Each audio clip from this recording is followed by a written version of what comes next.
ये बाइक जो है वो अभी तक चली है 1700 किलोमीटर तकरीबन, ठीक है। और 1700 किलोमीटर चलने के बाद ही अब अगर आपको नज़र आ रहा हो यहाँ पे देखें, इसके रिम्स के अंदर रस्ट आना स्टार्ट हो गया है।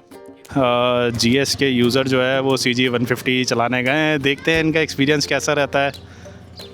मैं इसी की तरफ जा था और मैं जो है वो CG150 की तरफ ही जाऊंगा।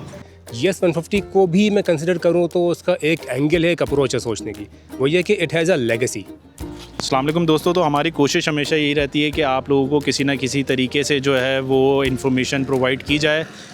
व्यूज़ काफ़ी आ जाते हैं मेरी वीडियोस पे, लेकिन जो है सब्सक्रिप्शन बहुत कम आती है। तो काइंडली जो है अगर आपकी किसी तरह से भी हेल्प हो रही हो, अगर कोई भी मेरी वीडियो इंपॉर्टेंट हो, आपको लगे कि आपका टाइम ज़ाया नहीं हुआ वो वीडियो देख के, तो प्लीज़ सब्सक्राइब कीजिए।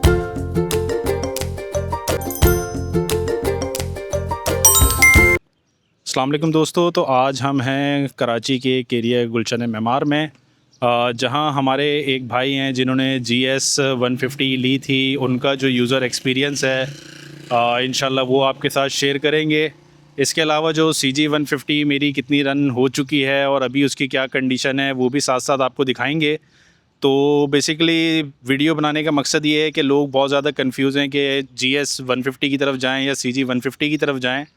तो हमारी कोशिश ये है कि लोगों के लिए एक आसानी पैदा करें और एक जो फेयर रिव्यू है, यूज़र रिव्यू। देखिए, यूज़र रिव्यू बहुत इंपॉर्टेंट होता है, क्योंकि जो लोग ख़ुद चीज़ चला रहे हैं और जो एक्सपीरियंस कर रहे हैं वो बहुत ज़्यादा अच्छा बेहतर बता सकते हैं। तो कोशिश मेरी ये होगी जो इसके GS के यूज़र हैं वो CG 150 भी थोड़ी सी चलाएँ। और मैंने तो GS चलाई हुई है ऑलरेडी, तो मुझे उसका आइडिया है। तो उनको भी CG 150 चला के थोड़ा सा राउंड वगैरह दे के उनको एक्सपीरियंस उनका एक लेंगे कि उनको क्या फ़ील हुआ इसको चलाने में और उसको चलाने में। तो अच्छा, कुछ इश्यूज़ जो हैं वो इनके साथ आए हैं, वो आपके साथ हम डिस्कस करते हैं। तो दोस्तों, जो इनके यूज़र हैं GS 150 के, इनसे इनका रिव्यू लेते हैं, अभी तक इनका एक्सपीरियंस कैसा रहा।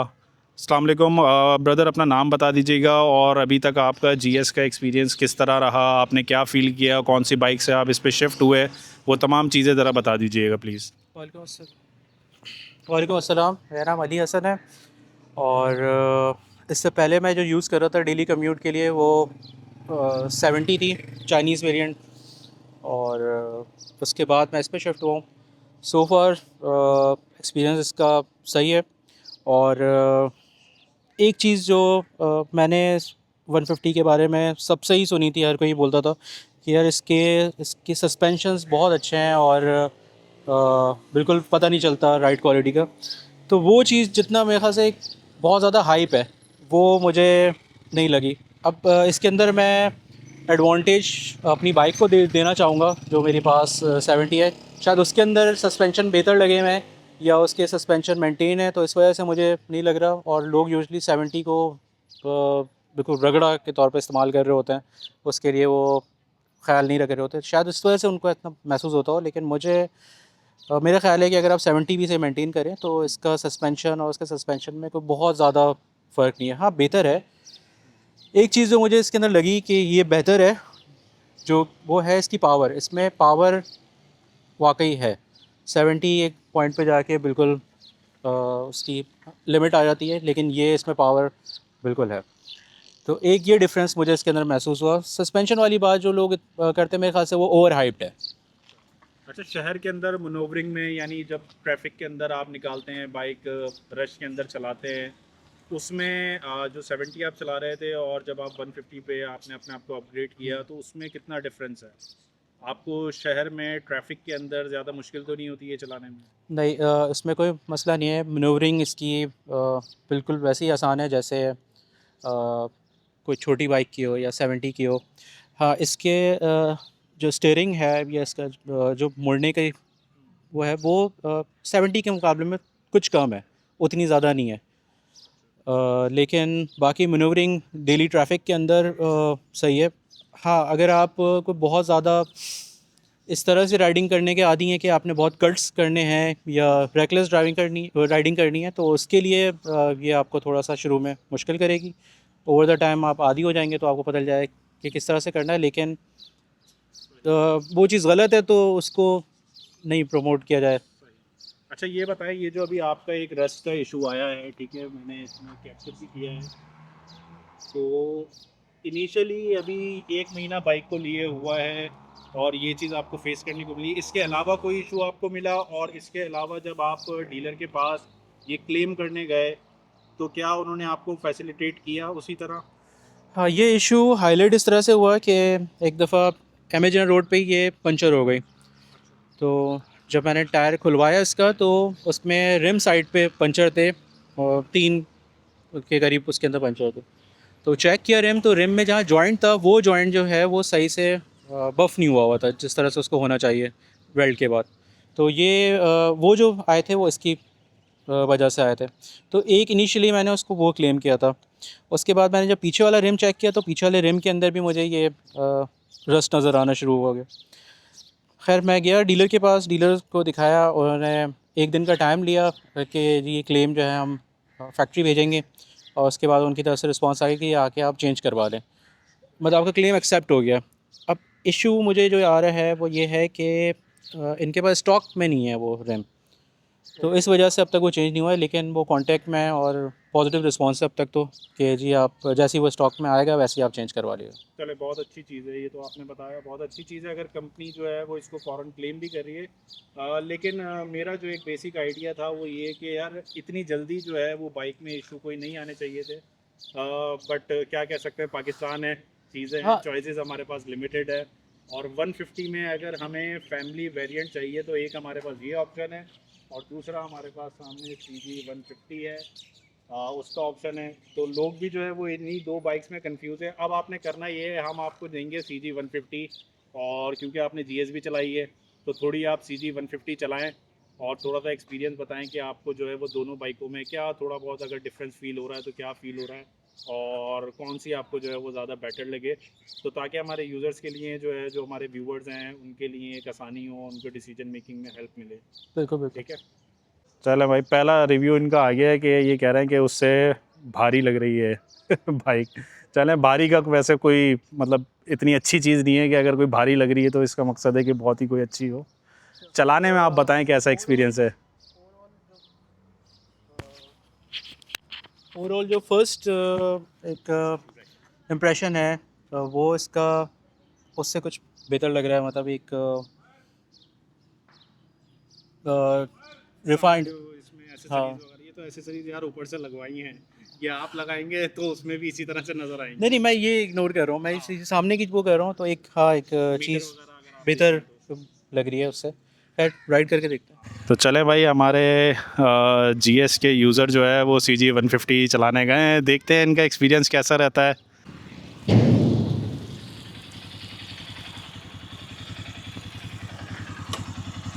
जी जनाब, क्या फीलिंग आई? अच्छा जी, इसमें कुछ चीज़ें हैं जो कि इसमें मौजूद जो कि उसमें होना ज़रूरी है, जो मुझे अब एहसास हो रहा है कि ये कितनी इंपॉर्टेंट है। जैसे इसके अंदर गियर इंडिकेटर जो है वो उसके अंदर नहीं दिया हुआ। इसके अलावा फ्यूल गेज है वो उसमें नहीं दिया हुआ। ओबियसली प्राइस डिफरेंस है वो तो एक है, और आफ्टर मार्केट करें तो वो चीज़ें उसमें भी एड हो जाती हैं। लेकिन वो चीज़ें अगर इसके अंदर स्टॉक में आती हैं तो वो ज़्यादा बेहतर होता। लेकिन आफ्टर मार्केट में अगर आपको ये चीज़ें GS के अंदर लगवानी है तो आपको पहले वायरिंग चेंज करानी पड़ेगी। हाँ, ऐसा ही है? एक ये एक मसला है, और उसके लिए आप वारंटी वॉइड करते हैं। जी। ये एक और मेजर बात है।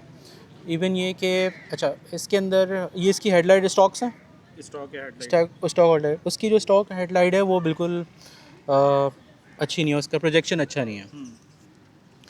और सबसे पहली चीज़ जो बाकी लोग भी बता रहे हैं उसके अंदर कि वो चेंज करनी होती है उन्हें, और वो करने के लिए आपको मिनिमम 6 महीने या 6000 किलोमीटर वेट करना है ताकि उसकी वारंटी वॉइड ना हो।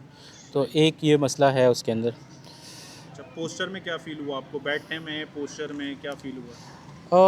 वो मेरे ख्याल से इसके मुकाबले में ज़्यादा कर्वी है, तो उसका बैठने का जो है ना वो इसके मुकाबले में थोड़ा Comfortable है? कंफर्टेबल है। ये बनिस्बत उसके फ्लैट है। फ्लैट लग रही है, सही, फेयर है। और चलाने में कैसा लगा? पिक में, टॉर्क में? चलाने में कोई ख़ास उसके मुकाबले कंपैरेटिवली कोई ज़्यादा फ़र्क नहीं है, दोनों एक ही तरह की महसूस हो रही हैं। सही। लॉन्ग रन के अंदर ज़ाहिर सी बात है वो अभी नहीं इस्तेमाल की तो उसके एक्सपीरियंस डिफरेंट होता है। फ़िलहाल एक शॉर्ट ट्रिप के अंदर हिसाब से तो दोनों बराबर ही हैं। सही। तो आप मुझे ये बताएं, अच्छा इसमें अगर आपके पास ऑप्शन होता, आपने अभी 1 महीने पहले ली है, ठीक है, 1 महीने पहले आपने ये बाइक ली और आपके पास अब ये आपने इसको भी चला के देखा, तो अगर जो है वो आपको अब डिसीजन लेना होता चलाने के बाद, तो आपका डिसीजन क्या होता? आप इसकी तरफ जाते, जीएस की तरफ या सीजी की तरफ? ये सवाल चेंज हो गया है। मैं इसी की तरफ जा रहा था। अच्छा। देखिए, जब मैं ख़रीद रहा था तो मेरे पास ये 2 ऑप्शंस थे और क्योंकि होंडा पाकिस्तान के अंदर बड़ा ब्रांड है और तो मैं भी इसी तरफ था कि मुझे है ना होंडा ख़रीदनी है। लेकिन इसके जो रिव्यूज़ मुझे नज़र आए ऑनलाइन वो ये थे, एक तो लोग ये कह रहे थे कि जी ये 125 को बस अपग्रेड कर दिया, उसका इंजन बड़ा हो गया है, उसमें कुछ चशके ऐड कर दिए हैं और उसमें और कोई ख़ास ऐसी बात नहीं है। तो उसके बारे में मैं ये कहूँगा कि नहीं, ऐसा नहीं है, ये अपने आप पे एक अलग बाइक है। ये कहना ज़्यादती है इसके साथ कि जी ये 125 को ही अपग्रेड कर दिया गया, तो ये अपने आप में एक अलग बाइक है, इसकी एक अपनी पहचान ज़रूर है। दूसरा इसके अंदर जो एक इशू है, जो कि इसके अंदर इशू है नहीं, इसके साथ जो कंपेयर किया जाता है CB150F जो है होंडा की, उसके इंजन के अंदर लोग कहते हैं कि जी वो ऑयल बहुत ज़्यादा खर्च होता है उसके अंदर। तो लोग कह रहे हैं कि यार इसके अंदर भी वो मसला पता नहीं आएगा नहीं आएगा। एक ये चीज़ थी जिस वक्त मैं ये ख़रीद रहा था, तो इस वजह से मैंने इसको पिक नहीं किया और मैं सुजुकी की तरफ गया। इवन दो कि सुजुकी के बारे में लोगों ने कहा है कि यार उसकी क्वालिटी वो नहीं रही है और वो बात फिर मुझे बाद में महसूस भी हुई कि जब इसमें रस्ट आना शुरू हुआ। इवन दो कि कंपनी इसको क्लेम कर रही है और अच्छा रिस्पांस आ रहा है उनकी तरफ से, लेकिन एक आप इस तरह से देखें कि एक बंदा कोई 4 लाख की बाइक ख़रीदने के लेके आता है और 1 महीने के अंदर उसमें रस्ट आना शुरू हो जाता है, तो ये चीज़ एक है जो बुरी लग रही है। बाकी इनिशियली इसमें भी जो है ना वो ऐसा ही हुआ था कि यहाँ से जो है वो ऑयल लीकेज हुई थी इंजन में, ठीक है, ये जो सील है ये इनिशियली लीक हो गई थी, ठीक है, और उस वक्त जो है वो मेरी भी फीलिंग इसी तरह की थी कि यार मैं इतने पैसे खर्च कर रहा हूँ और उसके बावजूद जो है वो मुझे ये चीज़ देखने को मिली। लेकिन फिर इसमें क्या हुआ कि मैंने भी कंपनी पे क्लेम डाला तो उन्होंने सिर्फ इसकी सील चेंज की थी, जिसके बाद से ये इशू दोबारा नहीं आया। तो इसके अलावा कोई ऐसा कोई मेजर इशू अभी तक मुझे नज़र नहीं आया। आप देखें कि मेरी बाइक तकरीबन चल चुकी है 9,000 किलोमीटर, ठीक है, 9,350 किलोमीटर ये बाइक चल चुकी है। उसके बाद भी अगर आप कंडीशन देखें बाइक की तो बाइक बिल्कुल एज़ गुड एज़ अभी तक न्यू है, कहीं पे रस्ट वगैरह इसमें नज़र नहीं आ रहा। ऑब्वियसली मैं केयर भी करता हूँ, बाइक की सफाई भी रखता हूँ, केयर भी करता हूँ, ठीक है, लेकिन आप देखें कि काफ़ी हद तक अभी तक बाइक जो है वो अपनी उसी हालत में है जिस हालत में बाइक को परचेज़ किया गया।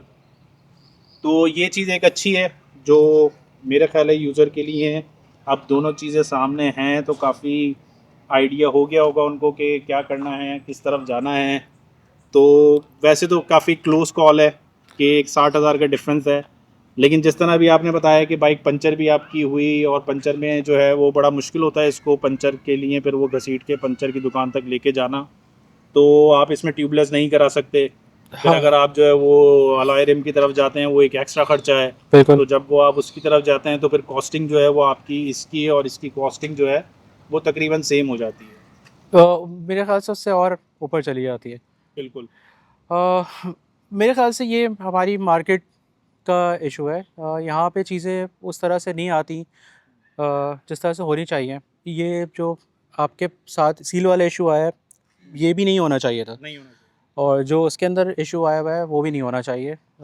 एक चीज़ अगर बंदा ख़रीद रहा है तो उसको एक कंप्लीट चीज़ मिलनी चाहिए, जो कि जो उसका वारंटी पीरियड है तब तक तो एटलीस्ट वो फ्लॉलेस रहे। बिल्कुल। हाँ, उसमें वो लोग ये कहेंगे कि भाई वो वारंटी दी इसलिए ताकि अगर कुछ तरह से आए तो क्लेम हो, लेकिन एक है कि आप ये खर्चा कर रहे हैं और फिर ये चीज़ आ रही है, तो ये नहीं होनी चाहिए। बिटवीन द टू कौन सी वो की जाए तो ये वाकई क्लोज कॉल है।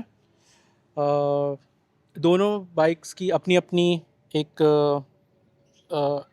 फ़ीचर्स हैं, अपने तौर पे दोनों बाइक्स बराबर हैं।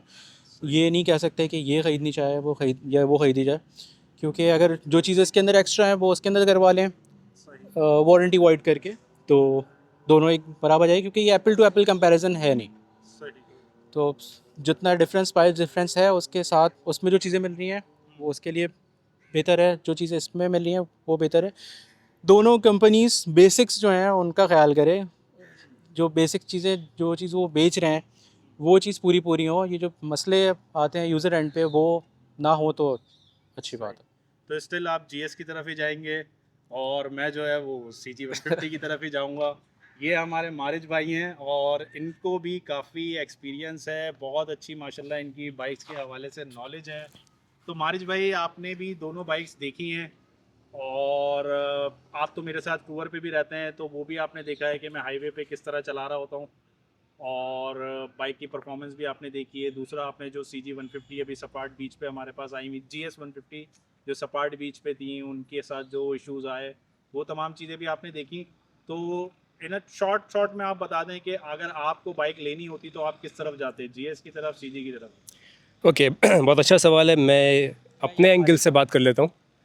वो ये कि अगर ये दो कंपनीज़ को हम कंपेयर करें, होंडा और GS 150, होंडा की CG 150 और सुजुकी की GS 150, GS 150 को भी मैं कंसिडर करूँ तो उसका एक एंगल है, एक अप्रोच है सोचने की। वो ये कि इट हैज़ अ लेगेसी। मतलब यहाँ पे 2003 या 4 से गालिबन ये पाकिस्तान में अवेलेबल है, और जो बाहर से भी जो टूरिस्ट आते हैं न्यूजीलैंड से, ऑस्ट्रेलिया वगैरह से पाकिस्तान में आते हैं, तो कोई और लिफान वगैरह यूज़ नहीं करते, वो GS 150 पिक कर लेते हैं। बेशक यूज़ ले लेते हैं, रेंट पे ले लेते हैं अच्छी कंडीशन की, उसको लेकर टूर करता है नॉर्थ का, और फिर चले जाते हैं वापस। वाई? क्योंकि उनको पता है कि इसके पार्ट्स उन हर जगहों पे मिल जाएंगे, हर बंदा काम करना जानता है। एक लेगेसी है। लेगेसी का मतलब ये है कि वो उसकी चीज़ें मीज़ें मिल जाती हैं। कोई चीज़ का काम आएगा तो वो A category, AAA grade, B, C, her category के पार्ट्स उसके मिल जाएंगे। ऐसे ही मिल जाएंगे, आप 2 दिन चलाएं फिर निकाल के चेंज ही कर दें। हर कैलिबर के पार्ट्स उसके मिल जाते हैं। मैकेनिक्स भी काम जानते हैं। बट वही बात की, अगर अब कंपैरिजन एप्पल टू एप्पल तो नहीं है, ये दो अलग चीज़ें हैं। एप्पल का अलग बेनिफिट है, बनाने का अलग बेनिफिट है। तो उसी तरह से अगर आप ये बोलेंगे फीचर पैक्ड, अगर बाइक कोई मुझसे पूछे कि इस पर्टिकुलर कॉस्ट के अंदर, तो CG 150 ज़्यादा बेटर है कि वो सभी कुछ तकरीबन मिला हुआ आ रहा है। आप उसके ट्यूबलेस टायर लगाने की ऑप्शन, टायर तो नहीं आते ऑफ कोर्स, लेकिन अलॉय व्हील आपको मिल रहे हैं, ब्रेकिंग आपको बेटर मिल रही है। आपको ज़्यादा कुछ करने की नीड नहीं है। आपने सेफ्टी गार्ड्स वगैरह आपने लगाने हैं, ट्यूबलेस टायर लगा लेना और बाइक तकरीबन रेडी है किसी भी काम के लिए। दूसरा GS में आपको ये चीज़ें चेंज करनी पड़ेंगी काफ़ी, और वो एक हैसल पीरियड गुजारना पड़ता है आपको थोड़ा सा 5-6 महीने का। अदरवाइज़ मैं ख़ुद एक्चुअली YBR का यूज़र हूँ। अगर वो पाकिस्तान में रहती यामा तो शायद मैं प्रेफर करता कि हाँ यामा के बारे में सोचें, बट टूरिंग के लिए नहीं।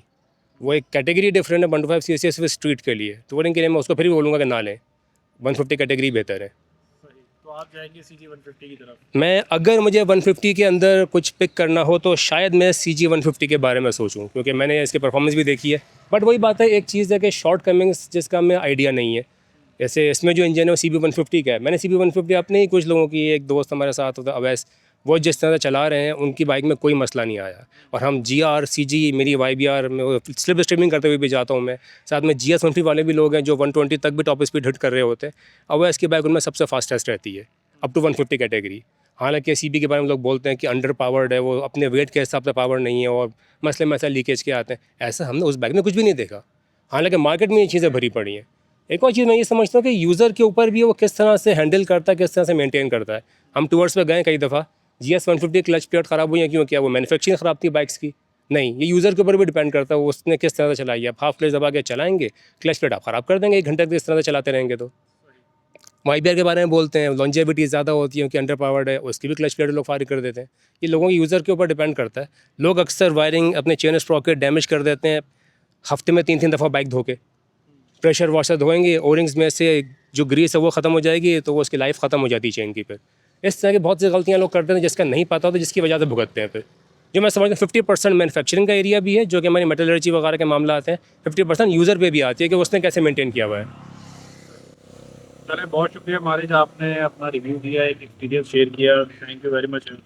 With pleasure. चले यार, बहुत शुक्रिया, आपने अपना टाइम दिया, आपने अपना यूज़र एक्सपीरियंस शेयर किया। तो उम्मीद करता हूँ कि लोगों को इससे हेल्प मिलेगी, और अगर लोगों को इसमें हेल्प मिलती है और किसी तरह से अगर हम लोगों की किसी भी एक बेहतरी का ज़रिया बनते हैं तो इंशाल्लाह जो है वो इसका अजर हमें मिलेगा। बहुत शुक्रिया, आपने अपना टाइम दिया। जज़ाकल्लाह।